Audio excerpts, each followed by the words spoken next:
Have you ever watched a video on your iPad or TV and noticed in your mind that you were comparing yourself to the person that you were watching? Or maybe you were comparing your clothes to that of a classmate, or comparing your ability to do something with your friend's ability. Did you notice how you felt when your mind was comparing yourself to someone else? Not so great, right?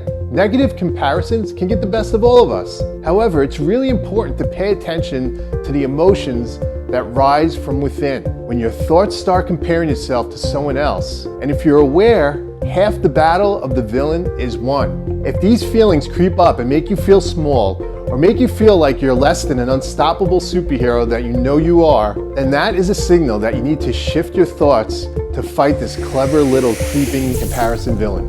After all, no one likes thinking bad thoughts about themselves, especially thoughts that are not true, which are often stirred up when we compare ourselves to other people. So what do? To keep the comparison villain at bay, we have to fight him with what's known as compassion. Surprised? What'd you think? We were gonna get tough with him and shoot him with an arrow?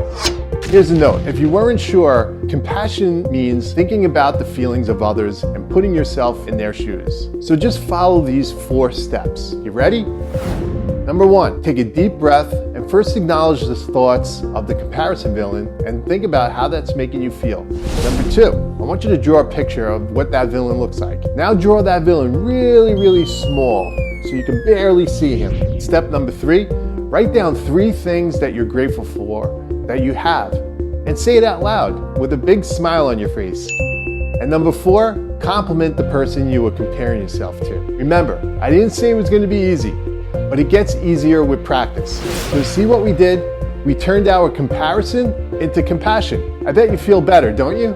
Remember, every superhero has different strengths. The Black Panther, he would never be jealous of Captain America's superpowers, and vice versa. At the end of the day, they work together to fight evil and save the world. We all have our strengths and weaknesses and are stronger together. Yes, true superheroes come together regardless of their differences, and at times, the differences can actually complement each other. Okay, now that we addressed the villains of the story, let's continue with the first part of this formula to having a superhero mindset. I'll see you in the next video.